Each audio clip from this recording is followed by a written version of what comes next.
Hey guys, what's going on and welcome back to a brand new video, and today we have managed to remake CONTE'S 343. If you guys are keen on playing like Conte inside of FM23, it did get some very good results, then do stick around for the video. So, finally, it is going to be the Conte 343. Now, this tactic was not easy to make, so do be sure to smash a like below and do subscribe to the channel for more tactics and rebuilds and much more.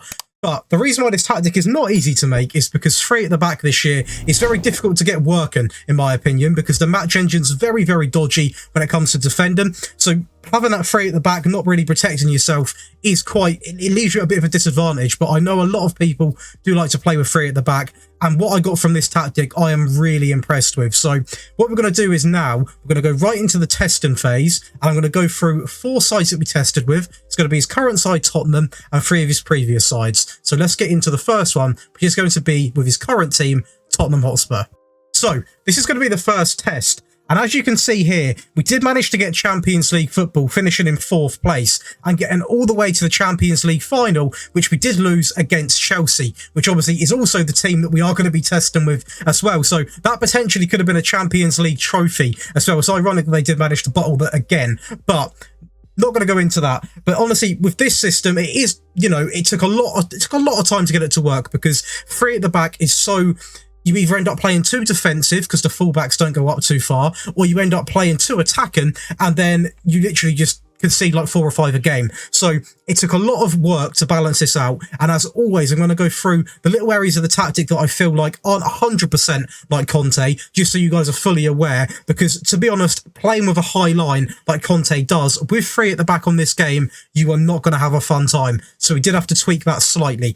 But we'll go into it. 3rd best at scoring goals, 6th best at conceding goals again, so not the best at conceding. Obviously, we conceded a fair few, but to be fair, it's the placement I was after with this test. And finishing 4th, I will take any day. To be honest, no disrespect to the Tottenham fans, but that back line of yours is absolutely shambolic. You've got Emerson Royale playing, you've got Eric Dyer, you know, it's a bit of a mess.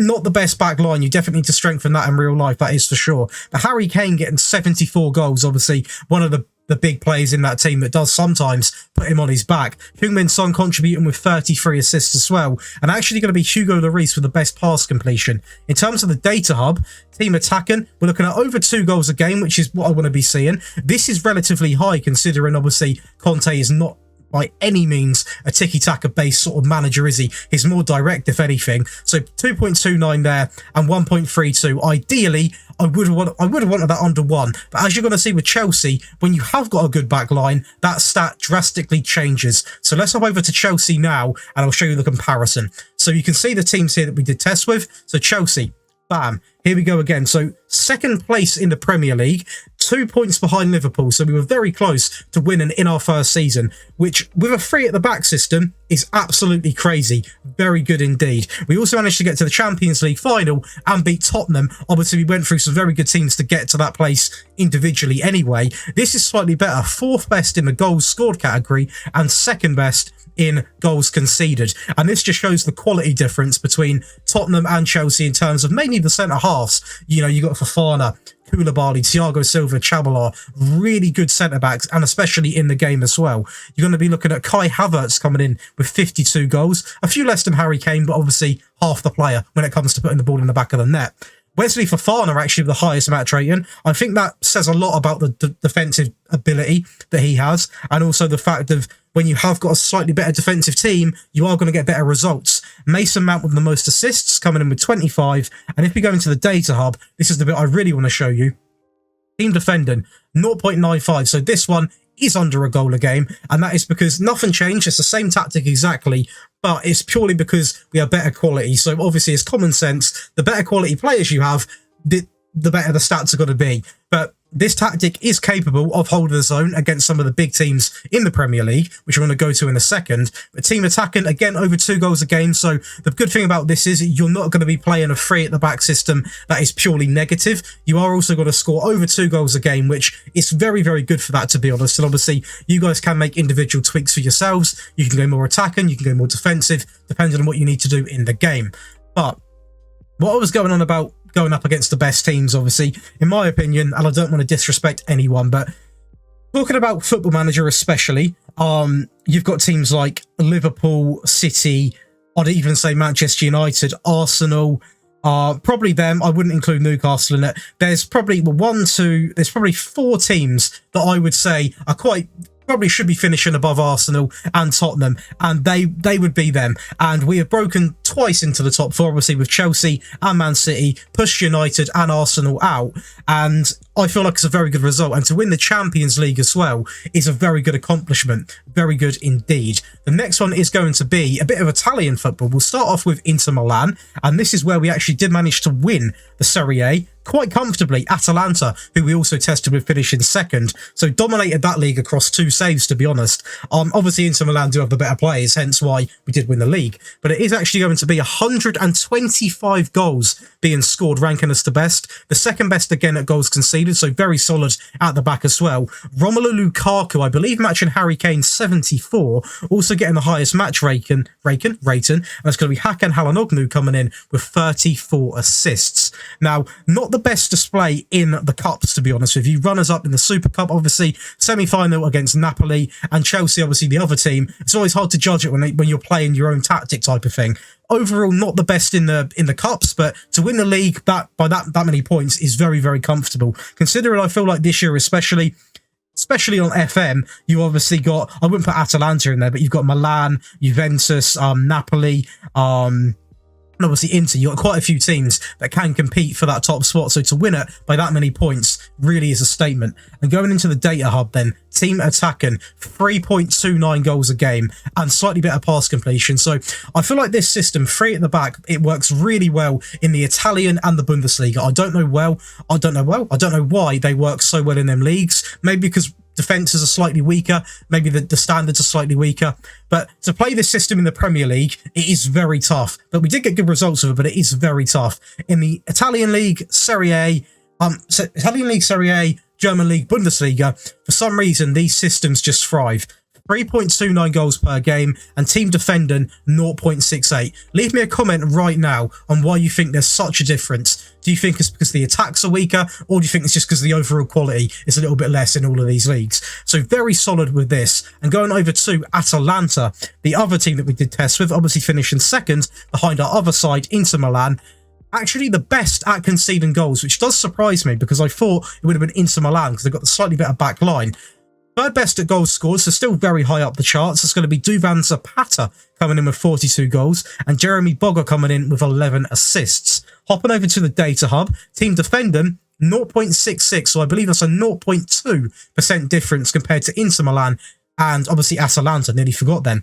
That is absolutely sensational stats going into this league. And team attacking is getting on for 2, just under 2. Obviously, it is a weaker attack compared to Inter Milan, but that's nearly a 2 goal per game ratio compared to a 0.6 conceded per game. So you are going to be winning a lot of your games. And obviously, that is what we've done, finishing in second above teams like AC Milan, Roma even, Napoli, Juventus. Some really good teams that we finished above in a situation which we weren't expected to do so.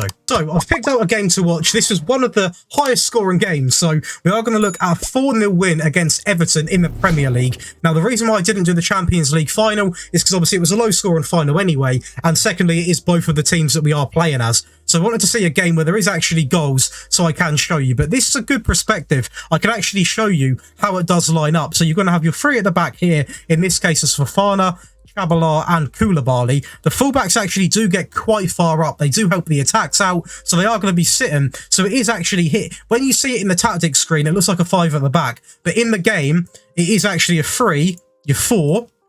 So your right back, your right mid or right centre mid, left back, and then the left wing, the striker, and also the right wing. So this is how it actually does line up.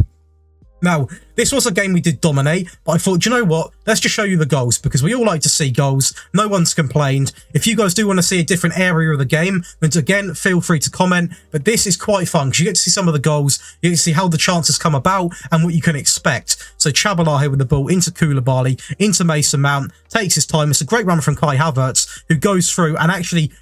bit of a cheeky finish past Pickford. So I bet Pickford will be a little bit annoyed about that, to be honest. He'd go right under him. Raheem Sterling down the right-hand side now, just taking his time. This guy here is someone who, oh, that is a great ball from Kai Havertz. I was about to say, that is a player who I really want to see, you know, pick it up a little bit in real life. He's not been the best in real life for Chelsea at all. A little pen from there from Kai Havertz as well. But no, Sterling's just, he's not really cut it, is he, at Chelsea? It's a shame as well, because he was really good at Man City, but when it happened, I thought, you know what? I don't know if that's a good move for him, and so far it's really not been. At the moment, Chelsea are a bit in the mud anyway. They're really struggling in the Premier League. But here we go then. So it's going to be Cucurella winning it off Anthony Gordon into Broja. Takes his time with it. Ball over the top into Raheem Sterling, and he does get his goal on this occasion to make it 4-0. So what you're going to see with this system, guys, is it's not going to be pretty tiki-taka based football. It's really not the aim of this system. It is going to be slightly more direct. You're going to be getting long balls over the top, passing it into the space. There's going to be a lot of soaking up pressure, basically hitting on the counter-attack, and that is very dangerous in this game if you know how to do it correctly. So I'm going to go over to the tactic right now and break it down. But before I do, please do leave a like below, subscribe to the channel and turn on notifications. So this is the Conte 3-4-3. Now this is probably a ridiculous amount of variations. It's taken me so much time to actually come up with a system that I am actually happy with, and this is going to be the first one. Now, the reason why it was hard to make is because when you play a three at the back system, you make one of two mistakes. You go too far up, so you go too attacking, then you concede so many goals it's outrageous, or you're really solid at the back, but you get draw after draw, 0-0 or 1-0 losses, and you create virtually nothing. So this, what best of my imagination, especially after this testing, is a product I am happy to release. So do try it out and do let me know. Obviously, there's loads of different three at the backs I want to try. Obviously, Mourinho is one I'm very keen to do as well. But this one is the first one. You guys absolutely were, well, the vote was off the charts. It was this or Simone, and this absolutely dominated it. So let's get into this then. So we're going to start off with an attacker mentality. If you start with positive, the only thing I figured about this is that was on a holiday simulation. You weren't creating enough. It was quite a dull sort of game. If you're playing yourself, I would actually recommend possibly starting on positive, especially teams which are better than you, if you're going in as the underdog, to just ease yourself into the game. And if you start dominating but you can't score, change to attacking just to really get that final edge and get the goal. But attacking on mentality, in possession, fairly wide, pass into the space, as I did mention, play out of defence, pass and directness set to standard, slightly higher tempo. Now, in Conte's side, I'd actually probably say it's more of a slightly higher. But when I tried that, completely sluggish, the results were not going our way. I felt like we were a little bit complacent. Obviously, the lower tempo, the more sort of, kind of relaxed you are, you're not as aggressive. And for me, it works a lot better. And I want to release a tactic that does get you guys results as well, with mixed crosses on. In transition, regroup, counter, distribute to the centre-backs, and take short goal kicks. I wouldn't recommend having it on the fullbacks as well, because they are going to be quite wide, and they might even start already to be pushing up. So you might find yourself getting a lot of errors if you do that. Now, a standard defensive line. Again, Conte's would probably be a higher defensive line, but if you play that, it's going to be an absolute butchering. The only way, or the only time I would suggest that you do that, is if you're in a game and you need a goal and you want to start dominating quickly. Up the line, put some pressure, higher up the pitch. But if you start with that, especially against the big teams, you're going to get punished, and that is just a fact. High press line of engagement, and more often on the trigger press. Going into the player roles, you want a sweeper keeper on the defensive duty, shorter passing, nice and simple. Three at the back, the three centre-backs, you want two wide centre-backs. If you're feeling brave, you can have this one on support or even attack. But for me, he was getting caught out way too much, so I just dropped him back. So, you know, he's another defensive centre-back. So you want a right-sided wide centre-back, stay wider, shorter passing and balanced. Why stay wider? Because it covers when this wing-back does go up the pitch. And also, he's naturally going to be higher up anyway. Going over to the centre of the centre, you want a ball-playing defender on defend and shorter passing, balanced on the press. On the left-hand side, a wide centre-back, balanced and stay wider with shorter passing selected. Going over to the wing-back on the left is going to be set to automatic, and that is going to be told, or he is going to be told to be more often, run wide with the ball and shorter passing, cross from byline and cross more often. Over to the right-hand side, exactly the same. Balanced, run wide, shorter passing, cross from the byline, and cross more often. Again, if you want to go into a game more attacking, maybe you think that you're not scoring enough goals, consider having get further forward on. That will mean that you are going to obviously be more vulnerable at the back, but if you lose the ball and get countered on, that is completely up to you. My bit of advice would be to just play how you download it, and when you go into a game, if you think you're not being attacking enough, just tweak things as you go along. To a midfield, a ball winner midfielder is very crucial in this system. Balanced, standard, nice and simple, no need to faff about with it. Next to him is going to be a deep line playmaker on the support duty. Now, I tried a box-to-box, I tried a central midfielder, I don't like it. Deep line playmaker for me is very good in this, and he does need to be on support, not defend, because it's a little bit more positive, you know, and he does find them in behind, sort of just button passes, and it's a real good role to have. Very good in this game as well. So balanced and standard. You don't want it on shorter because you want this player to have the license to hit a long ball, because at the end of the day, that is his job. Going over to the front three, on the left-hand side is going to be an inverted winger on the attack. This is typically for the Heung-min Son, because this guy can pick up the ball in the wide areas, cut inside, and that is why I've got shoot more often on as well, because you do want him having a pop at goal. Standard pass and directness, and aim the cross as if he is forced to cross at the centre. Moving on to the right-hand side, the winger on the attack duty, get further forward, stay wider, run wide, and standard with the pass and directness. And going over to the last player, the goal scorer, is going to be an advanced forward on the attack duty. He's going to be told to be balanced, standard, and shoot more often. And that is pretty much the tactic broken down. Now, I will take some time to say, you can download this from the FM Scout website as well. But I do appreciate anyone that does watch the video through. It does help the channel grow a lot just by watching the video. Basically, the way it works is the more time that you spend watching the video, YouTube sort of picks it up as, oh, this video must be interesting. So if you do want to help out the channel without spending any money at all, but you want to show your support, just watching the video helps, leaving a like helps, and subscribing definitely does. But that is going to be this tactic broken down. If you guys have enjoyed it, as I just mentioned a second ago, be sure to leave a like, subscribe, and that is going to be it for me today, guys, and I'll see you in the next one.